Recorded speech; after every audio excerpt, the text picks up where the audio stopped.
If you own a cleaning company and looking to grow in 2026, but you're uncertain what digital marketing strategies that you should be doing, today I'm going to uncover all different types of ways you can grow as a cleaner.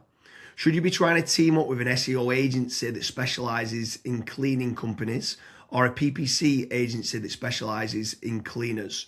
These are all different questions we get asked of how we could grow our cleaning company in 2026. But Kasra, before we get started, what bit of advice would you give to a business owner of a cleaning company before spending any money on digital marketing?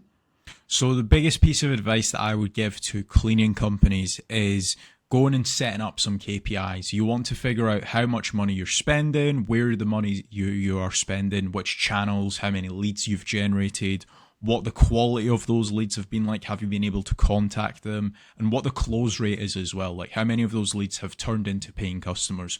Once you have all of those facts and figures in place, that's when digital marketing just becomes a lot more predictable. You can scale certain campaigns up, or you can switch certain campaigns off that might not necessarily be working as well. So James, going into the digital marketing strategies, what would be the first digital marketing strategy that you would recommend for a cleaning company?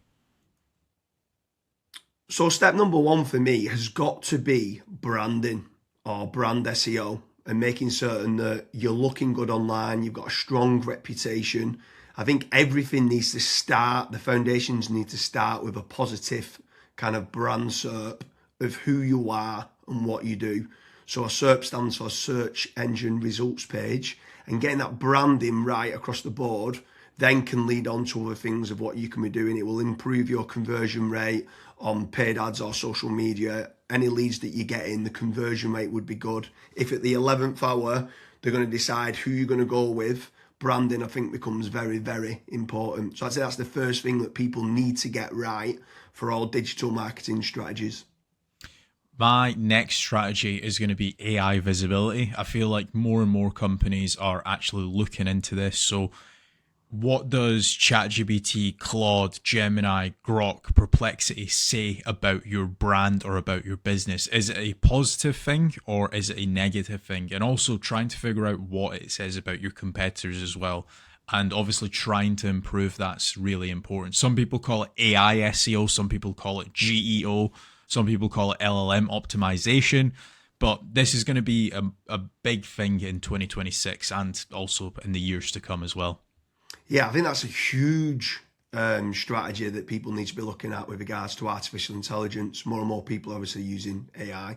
The next one for me is filling in the form at FatRank or Promo SEO, which do a commission-based lead generation service for UK companies looking to grow. I think it's important to be looking at your own digital marketing efforts to generate your own leads, but also if you can use some freelancers and outsource some as well, you've got that diversification of leads. So head on over to fatrank.com, fill in the form and see whether they can help you with a no-risk supply of inquiries.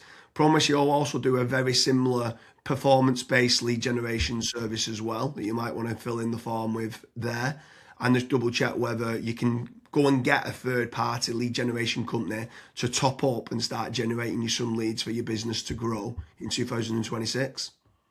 Yeah, and then next on the list is Google Business Profiles, so Google Map listings. This is like local SEO where you basically just try and get more reviews.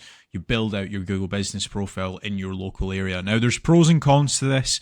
I think the biggest pro is that once it is actually ranking, you're going to be consistently generating leads.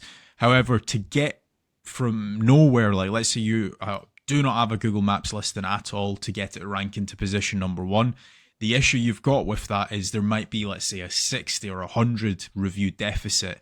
And to obviously get those reviews, you need leads. So it's one of those things. It's like the chicken and the egg. I for one just think it's good for personal branding or for branding of your company. So always try and get the Google Maps listing, but you should always know the pros and cons to it as well. Yeah, for certain. If you're in a local area, you want to try and get those local maps listing. For me, you need to be omni-channel and omnipresent. Yeah. I think the next part is SEO in general, so organic SEO. Can you be building up your website to try and get your website ranking better? If you are in local area, you might want to do your service with the area of where you cover. So like plumbing in Manchester, create a page for that. Hopefully then share that on the Google business profile of what you mentioned. But trying to get organic rankings, the amount of search volume that people are out there searching for different services of what you do, or it could be some blog posts that you could be doing as well. There's different strategies on there that you can be doing, but ideally you want good quality content, build up topical authority, and try and get some third-party backlinks to power up the site to get those organic SEO rankings. I think that's another big part that you need to be doing as part of your digital marketing strategies in 2026.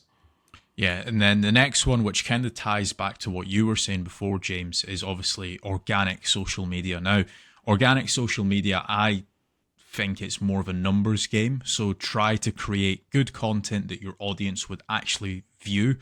Like I see this time and time again where I look at brands and they've just published maybe 4 or 5 posts on their Instagram profile and they've not been active for 3 years, right? That's not going to drive you sales. But if you can do how-tos, if you can do guides, maybe you can do before and afters, right?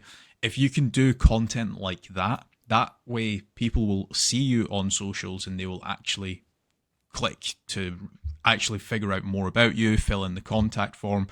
The caveat to organic social media, yes, it's free to do. It's not like PPC, for example, but it is very much a numbers game. So you want to be consistently uploading, maybe not every day, but at least 3 or 4 times a week. Yeah, for sure. On the subject of social media, paid social ads as well is massive. I'm a massive advocate of the kind of the dollar a day strategy of what people talk about. So if you are going to be taking the time to be posting every day, like you mentioned there, for organic social media, just spending a few pounds on those posts and boosting it. So getting case studies, any awards that you've won as well for reputation, and starting boosting that.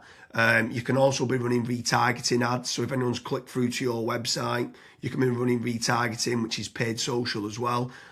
Different places like Meta, so whether that's Facebook and Instagram, you've got Twitter, you've got YouTube, you can be running Pinterest, you can even run in places like Reddit as well for paid ads. And I think paid social media is still an untapped market for digital marketing strategies. Yeah. The next one is it's probably a love-hate relationship. It's PPC, right? Google AdWords or doing it on Bing, wherever. That's basically the sponsored results. So if you search for a service, it's above local SEO.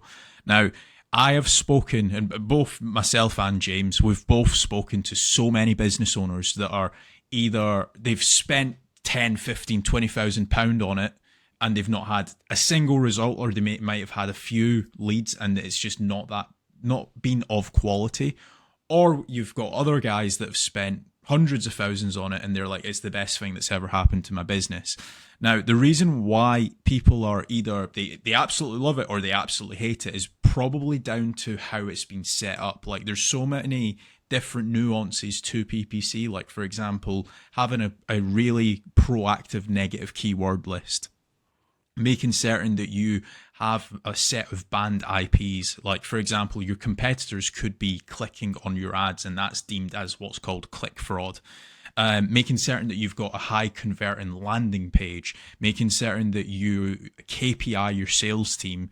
So when a PPC lead comes in, that is one of the first priorities that they actually take when it comes to contacting the lead. There's all of these different nuances, and if you're not on the ball with PPC, it's probably not going to work for your business. However, if you've got a really good, well-refined sales team, you've got a really good landing page, you've got a well-kept, up-to-date negative keyword list, you are using click fraud software, at that point, it will actually probably perform well for you. But again, just know the pros and cons to PPC. Yeah, for sure. There's certainly pros and cons. There's benefits of using it to get instant leads. But like you said, the amount of people that we speak to that have burnt a lot of budget and not had the inquiries and stuff that's come through as part of the digital marketing is pretty scary. While we're on the subject of paid, obviously we spoke about paid social ads, and now you've spoke there about PPC with Google or Bing. I'm going to throw in the mix paid ads on AI platforms. It's not fully rolled out as we're doing this video, but I know that ChatGPT are looking to try and roll out ChatGPT ads. Claude, Perplexity, other kind of LLMs might start rolling it out in 2026. I think if you're one of the early adopters and innovators to get on there, I think you could be getting cheap leads or cheap contact form submissions. So it's something to look out for, of doing paid AI listings and ads. I think that could be something to look out for in 2026. Next on the list, and this is a little bit out of control.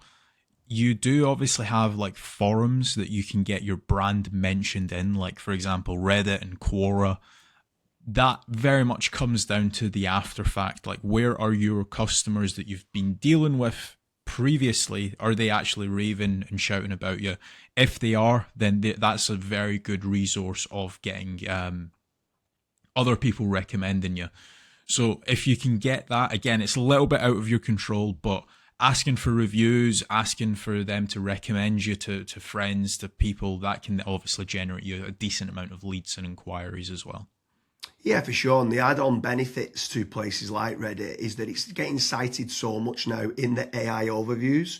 So when you spoke there early on about AI visibility, if you can try to get a positive kind of lot of people talking about the products and services of what you do and some reviews on there, it's indirectly then going to help you, or directly actually is going to help you with AI visibility.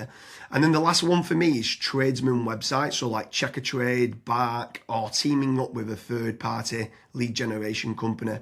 Something I would say with all of these practices, Kasra touched on earlier about making certain that you understand your KPIs and your ROAS, return on ad spend. I think it's very important for business owners that are doing any sort of digital marketing to be tracking how much time and effort's being put into, let's say, running organic social media or running paid ads.